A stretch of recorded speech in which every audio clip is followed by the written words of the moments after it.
नमस्कार मित्रांनो, आपण जाणून घेऊया आपल्या मतदारसंघातील जे आपले खासदार असतील, आपल्या खासदारांना पगार किती आहे. मित्रांनो, आपल्याला सर्वसाधारण कर्मचाऱ्यांचे पगार माहीत असतात. शिक्षक असो, कोणतेही असो, ग्रामसेवक असो, तलाठी असो. पण खासदार साहेब असेल, आमदार साहेब असेल, यांचा पगार आपल्याला माहीत नसतो. त्यामुळं आपण आज या व्हिडिओच्या माध्यमातून तुमच्या खासदारांना पगार किती मिळतो, भत्ता किती मिळतो, त्यांची शैक्षणिक पात्रता काय असते, याविषयी माहिती घेणार होतो. मित्रांनो, संसद सदस्याचे वेतन, भत्ते आणि निवृत्ती वेतन अधिनियम 1954नुसार ठरलं आहे. म्हणजे 1954 जो कायदा झाला त्यानुसार त्यांचे वेतन किती असावं, भत्ते किती असावं आणि त्याच्या ठराविक दिवसांनी त्यामध्ये वाढ होत असते.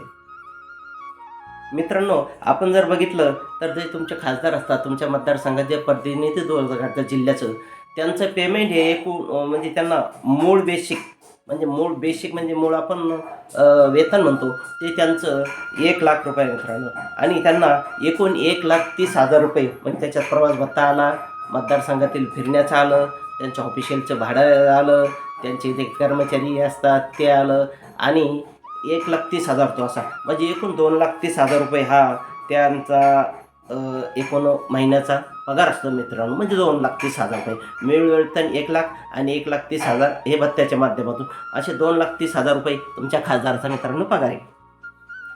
1 मे 2023 रोजी एक नवीन नियम लागू केला. त्यामुळे खासदारांचे मिळणारे वेतन आणि भत्ते यात दरवर्षी वाढ केली जाते. म्हणजे जे काही आपण भत्ते असतात ते त्यामध्ये वाढ केली जाते. मित्रांनो, तुमचे जे खासदार आहे त्या खासदारांना कार्यालयीन कामासाठी म्हणजे कार्यालयासाठी जे त्यांचे जे कार्यालय असते त्या कार्यालयासाठी महिन्याला 60,000 रुपये खर्च दिला जातो फक्त कार्यालयासाठी.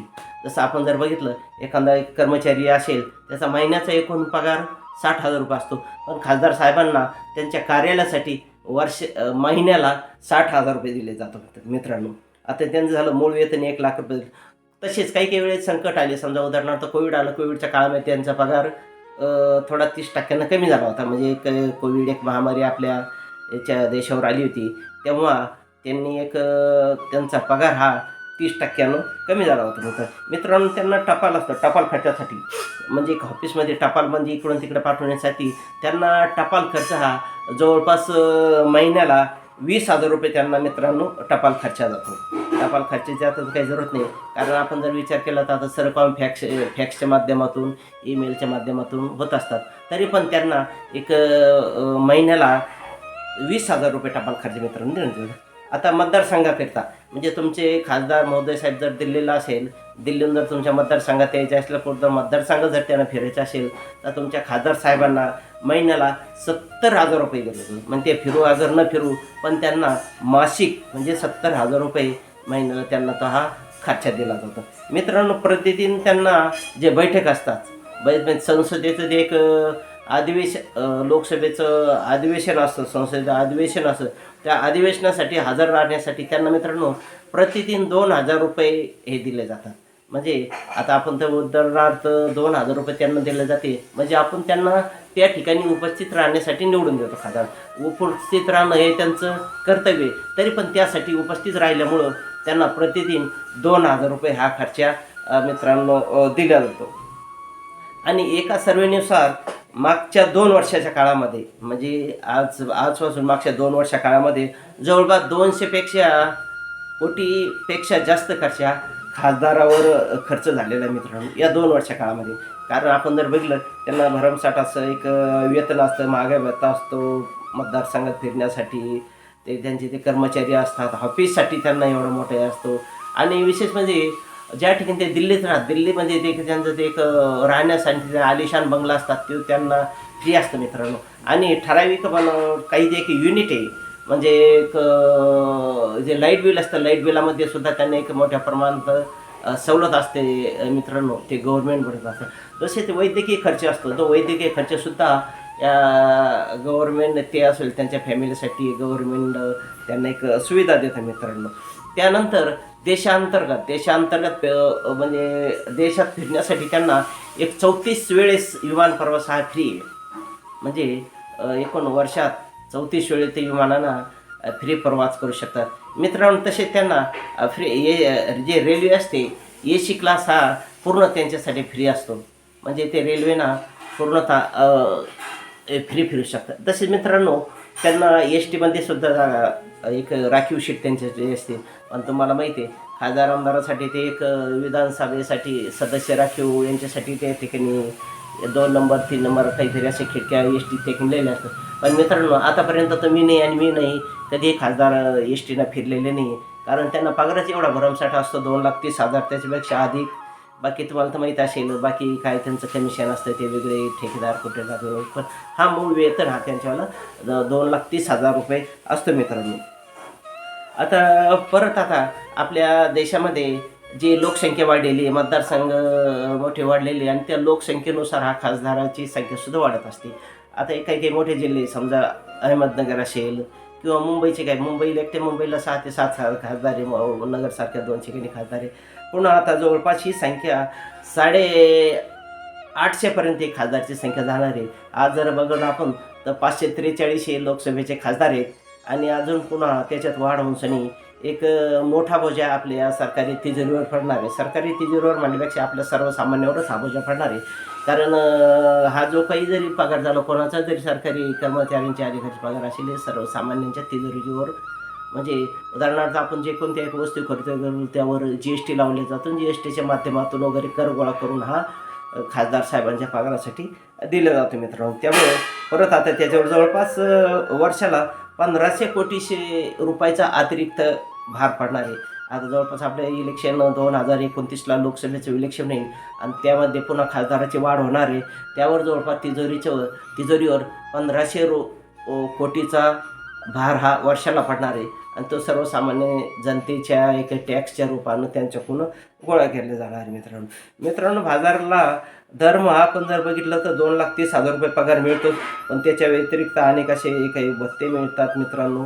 आणि त्यांना एक 34 वेळेस विमान फ्री असतं. मतदारसंघाकरता 70,000 रुपये त्यांना जातं. प्रतिदिन 2,000 रुपये रोज त्यांना त्या ठिकाणी उपस्थिती राहण्यासाठी दिले. बरं त्यानुसार मागच्या 2 वर्षामध्ये जवळपास 200 कोटी रुपये त्यांच्यावर खर्च झाले मित्रांनो.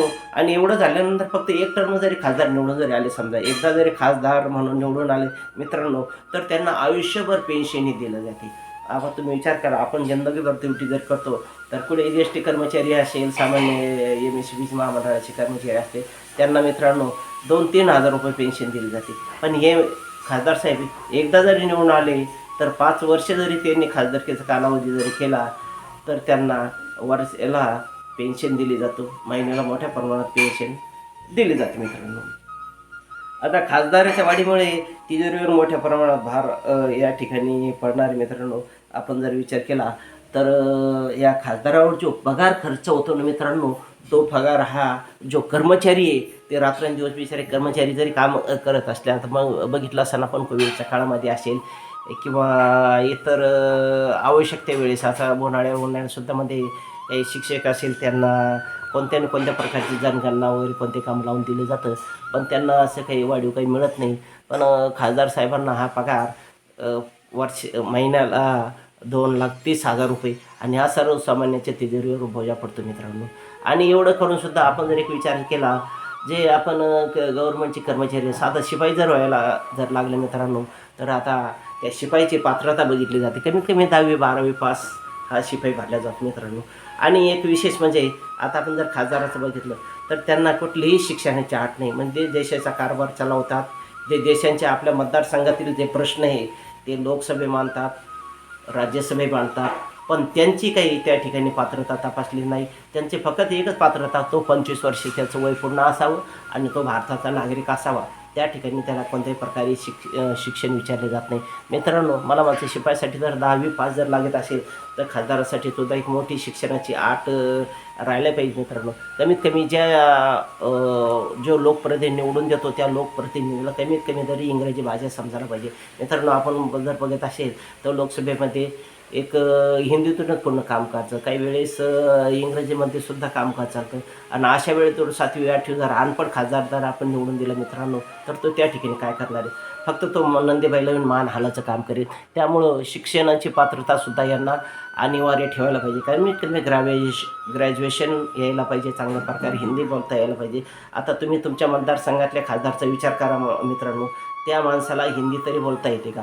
बरं हिंदी तर ते जाऊ द्या, आणि इंग्रजीचा विशेष नाही. मग अशा वेळेस आपण अशा खासदाराला निवडून द्यायला, जो सुशिक्षित असेल, जो आपले प्रश्न चांगल्या प्रकारे त्या ठिकाणी मांडू शकतो, अशाच खासदारांना, अशा लोकप्रतिनिधींना मित्रांनो आपण निवडून द्यायला पाहिजे. पण आपण असा विचार करत नाही मित्रांनो. फक्त एक बघतो की हा माणूस कोणातरी काहीतरी एक प्रलोभनाच्या आशेने आपण त्या व्यक्तीला निवडून देतो, आणि तो 5 वर्षापर्यंत त्या लोकसभेमध्ये कुठलेही आपले प्रश्न न मांडता त्या ठिकाणी फक्त आपला कार्यकाळ कसा पूर्ण होईल याची वाट बघतो मित्रांनो. आणि फक्त महिन्याला 2,30,000 रुपये पगार मित्रांनो. त्यामुळं आपलं पहिलं कर्तव्य आहे मित्रांनो, की चांगला कोणी जर सुशिक्षित ग्रॅज्युएट जर खासदार जो लोकप्रतिनिधी असेल, त्या माणसाला आपण निवडून द्यायला पाहिजे. मग त्यावेळेस आपण कोणताही पक्ष नाही बघायला पाहिजे, कोणताही जात नाही बघायला पाहिजे, कोणत्या धर्माचा असेल, कोणत्या नाही, फक्त सुशिक्षित असा मतदार आपण तो त्या ठिकाणी लोकसभेचा उमेदवार निवडून द्यायला पाहिजे. मित्रांनो, आपण जर बघितलं, हे झालं लोकसभेचं. आता आपल्या महाराष्ट्रामध्ये विधानसभेत जवळपास 288 मतदार संघ आहे, आणि म्हणजे 288 आमदार आपण मित्रांनो निवडून देतो, आणि त्यांचेसुद्धा एक शैक्षणिक पात्रता वगैरे आपण काही बघत नाही. आता मित्रांनो, तुम्ही तुमच्या मतदारसंघाचे जे काही विधानसभेचा मतदारसंघ येतो, त्या मतदारसंघातले तुमच्या आमदारांना पगार किती मिळत असेल त्याबद्दल पण एक थोडक्यात आढावा घेऊ मित्रांनो. तुमच्या आमदारला जवळपास 2,75,000 ते 2,72,000 महिन्याला, म्हणजे 2.25 लाख रुपये पगार हा तुमच्या आमदार महोदयाने मिळतो. त्या ठिकाणी तुमच्या आमदाराची कधी पात्रता तपासली जात नाही. फक्त त्या ठिकाणी तो भारताचा रहिवासी असावा, शैक्षणिक पात्राचं काही त्यांना घेणं देणं नसावं, आणि वय वर्ष 25 असावं, म्हणजे तो एक साधना झालेला असावा. पण मित्रांनो, आपण जर विचार केला तर आपण जर चांगला सुशिक्षित खासदार जर आमदार जर निवडून दिला, तर आपल्या विधानसभा मतदारसंघाचा चांगला विकास होईल, चांगले प्रश्न त्या ठिकाणी तो मांडू शकतो. म्हणून आपण जर एक जागरूक झालो मतदार, आणि एक चांगला सुशिक्षित जर त्या ठिकाणी उमेदवार निवडून दिला, निश्चितच तुमच्या मतदारसंघाचा विकास झाल्याशिवाय राहणार नाही. कारण आपण विधानसभेतसुद्धा बहुसंख्या आता बऱ्यापैकी हे आमदार आहे, चांगले सुशिक्षित आहे, आणि सुशिक्षित लोकच विधानसभेत बोलू शकतात. आता तुम्ही जर बघा, तुमच्या मतदारसंघातला आमदार आहे, आपल्याला कोणतं नाव घ्यायचं, मग तुमच्या मतदारसंघातला आमदार कधी विधानसभेत तुमच्या मतदारसंघाचे काही प्रश्न मांडलेत का? मग तो आरोग्याविषयी असो, शैक्षणिक विषय असो, किंवा शेतकऱ्याचे प्रश्न त्या ठिकाणी त्यांनी उठवले का? तर तुम्ही एकदा त्यांच्यावर बघा. मित्रांनो, कामं राहिले नाही. कुठलाही जर आपल्याला ईमेलला काही टपाल जर करायचा असला, तर मित्रांनो आपण ते फॅक्सच्या माध्यमातून, ईमेलच्या माध्यमातून आपण ते सुद्धा एक सर्वसामान्य वर्गसुद्धा त्याप्रमाणे करतो. पण तरी पण आपण आपल्या आमदार महोदय साहेबांना सरकारी 10,000 रुपये महिन्याला देते मित्रांनो. म्हणजे आता आपण जर विचार केला, एखादा कॉन्ट्रॅक्ट बेसवर साधा कर्मचारी भरला, तर त्या माणसाला, व्यक्तीला 10 ते 12,000 रुपये, 15,000 रुपये पगार सुरुवातीला दिला जातो. पण यांना टपालाची गरज नसताना एक टपाल हा 10,000 रुपये खर्च केला. मित्रांनो, आपण जर विचार केला तर टेलिफोन बिल असेल, टेलिफोन बिलाचा जो भत्ता असतो त्यांना महिन्याला 8,000 रुपये मिळतो. मित्रांनो, आपण जर विचार केला तर 8,000 रुपये भत्ता हा म्हणजे निव्वळ आणि निव्वळ एक तुमच्या आमच्या खिशात एक लोबडणूक झालेली मित्रांनो. तुम्ही म्हणताना आपल्या खिशातून प्रत्यक्ष जात नाही, पण अप्रत्यक्ष हा यांचा पगार आपल्याच खिशातून, कारण GST वगैरे भाववाढ होती, तर त्यातूनच हा GSTच्या रूपानं आपण हा आमदारला 2.25 लाख रुपये महिना आपल्या खिशातून चालला जातो. मी एकट्याच्याने पण सर्वसामान्याच्या जनतेतून GSTच्या रूपाने जो पैसा जमा होतो, जी महागाई वाढली त्यावर काही टॅक्स लागतात, त्या रूपातून त्यांना पगार दिला. आता मला सांगा, महिन्याला त्यांना 8,000 रुपये टेलिफोन बिल दिला जातं. मित्रांनो, आपण जर विचार जर केला की आता किती कंपन्या आहे, एअरटेल आहे, जिओ आहे, आयडिया आहे, वोडाफोन, यांनी जर 399 रुपये म्हणजे 400 रुपये महिन्यापर्यंत आपण अनलिमिटेड एक महिनाभर बोलू शकतो, SMS करू शकतो. पण तरी बी या लोकांना 8,000 रुपये भत्ता हा टेलिफोन भत्ता म्हणून निवडला जातो मित्रांनो. आता ते किती काय हे कोणत्या नियमानं दिलं, कोणत्या नियमानं, कारण त्यांनी आता विरोधी पक्षाने हा प्रश्न होऊ, पण त्यांनासुद्धा दिला जातो. त्यामुळं ते कोणी विचार करत नाही. आणि मित्रांनो, दुसरी गोष्ट अशी की आपण बघत असतील की आपल्या महाराष्ट्रामध्ये बहुसंख्या असे बरेचसे जे आता एक कॉन्ट्रॅक्ट बेसवर जोडले, ते तुमचा ग्रामसेवक असेल किंवा इतर शिक्षक असेल, शिक्षकांसुद्धा 3 ते 4 वर्षापर्यंत, ST महामंडळ 3 ते 400% एक साधे एक कमी बेसिकवर घेतल्या जाते. 14-15 हजार रुपयावर 3-4 वर्ष काम करावं लागतं मित्रांनो. आणि जे काही कॉलेजवर असतात, कॉलेजवर आपण जर बघतो तर बरेचसे आता शिक्षक हे 40% 60% रिटायर होऊन राहिले, कारण त्यांनी वयाच्या 58 वर्षापर्यंत सेवा करून अनेक असे मोर्चे काढले, आंदोलनं काढले, उपोषणं केली, पण त्यांचा कुठलाही या सरकारवर परिणाम होताना दिसत नाही. पण मित्रांनो, आपण एक जर लक्षात आणलं, एक विचार जर केला, तर आतापर्यंत कुठले आमदार असेल, खासदार असेल, किंवा कोणी विधान परिषदेचे सदस्य असेल त्यांनी आतापर्यंत कधीही आंदोलन केलं नाही, विरोधी पक्षानं केलं नाही आणि सत्ताधाऱ्यांनी केलं. त्यांना ज्या वेळेस वाटेल की त्यावेळेस त्यांचा पगार साठा भरमसाठ म्हणजे 30-40% वाढवून घेत असतात. आणि आतापर्यंत पाहिलं कोणी आमदारांनी सदस्यांनी उपोषणने आंदोलनने नाही कुठं साधी मागणीसुद्धा केलेली नाही, पण त्यांचे पगार हा मनानं वाढला जातो मित्रांनो. आणि हा तिजोरीचा बोजा सरकारवर पडतो आणि एकंदरीत तो आपल्या सामान्य जनतेवर हा एक बोजा आपल्यावर पडतो मित्रांनो. कारण हा सर्व पैसा जनतेच्या खिस्तून टॅक्सच्या रूपानं जातो मित्रांनो. मग मला सांगा, एवढं जर या देशामध्ये जर चालत असेल, आमदार खासदारांना एवढा पगार आहे, मग सर्वसाधारण कर्मचारी आपण बघा कॉलेजचे 57-58व्या वर्षी ते 40%वर 60%वर रिटायर होतात, कितीतरी आंदोलन करतात आणि उन्हाळ्यातसुद्धा त्यांच्या मागे जनगणनेचं वगैरे असो किंवा कोणत्याही एखादं सर्वेचं काम चालू असतं, पण तेवढा मित्रांनो पगार त्यांना दिला जात नाही. मग खासदार आमदारांनाच का पगार वाढले? कारण ते सुद्धा या भारताचे रहिवासी आहेत, आपण सुद्धा सर्वसामान्य भारताचे रहिवासी आहे. आणि डॉक्टर बाबासाहेब आंबेडकरांनी जे संविधान लिहिलं मित्रांनो, हे संविधान हे सर्वासाठी लिहिलेलं आहे, समान आहे, कोणत्या जातीचा कोणत्या धर्माचा त्यामध्ये कुठलाही एक काही भेदभाव केलेले नाही मित्रांनो. तरी पण आपण कुठल्या जर एखाद्या गोष्टीवर जर आवाज जर उठवण्याचा प्रयत्न केला मित्रांनो, तर आपलं हे तोंड एक दाबल्या जातो, आवाज दाबल्या जातो मित्रांनो. संविधानानं जो आपल्याला एक अभिव्यक्ती स्वातंत्र्य एक दिलेलं आहे, बोलण्याचा अधिकार दिलेला आहे मित्रांनो, मत मांडण्याचा अधिकार दिलेला आहे, विचार मांडण्याचा अधिकार दिलेला आहे, पण त्यावर कुठेतरी पायबंद घालताना आपल्याला दिसून. आता जर कोणी शेतकऱ्याच्या प्रश्नावर जर मित्रांनो बोलायला जर गेलं तर मोठ्या प्रमाणात आता त्या जो कोणी एक मीडियाच्या माध्यमातून प्रश्न मांडतो मित्रांनो, त्यांना नोटीस दिल्या जाते. आता बघितलं रविराज साबळे पाटील हे शेतकऱ्यासंबंधी थोडेफार बोलतात. आता शेतकऱ्यासाठी कोणी बोलणारा आपण जर दिसत नाही विधान परिषदेमध्ये किंवा विधानसभेमध्ये. आणि जे कोणी अगोदर शेतकऱ्यावर बोलत होते मित्रांनो, ते आता सरकारमध्ये सामील झालेले, त्यांच्या पक्ष सामील झाले, ते आमदार खासदार ते झाले आणि आता कुठंही ते बोलताना आपल्याला दिसत नाही. पण सर्वसामान्य शेतकरी जर कोणी जर बोलायला लागला मित्रावर, त्यावर लगेच कोणते तरी कलम टाकून एखादा विनयभंगाचा कलम असेल किंवा मानहानीचा दावा असेल.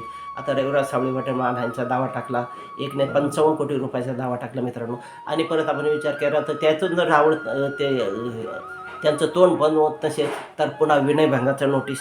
आता कसं, आता कुठं राहिलं नागपूर आणि कुठं राहिले आपले रविराज साबळे पाटील उस्मानाबादमध्ये, तर त्यांच्यावरसुद्धा एक आता विनयभंगाची नोटीस टाकलेली. म्हणजे कुठंतरी हा शेतकऱ्याचा आवाज दाबायचा आणि कोणत्या ना कोणत्या प्रकरणात त्यांना दाबून ठेवायचं, अडकवायचं, असं सध्याच्या काळात मित्रांनो या ठिकाणी झालेलं आहे. आता आपण सुद्धा जागरूक व्हायला पाहिजे मित्रांनो, कारण आपल्याला सुद्धा मत मांडण्याचा अधिकार आहे मित्रांनो.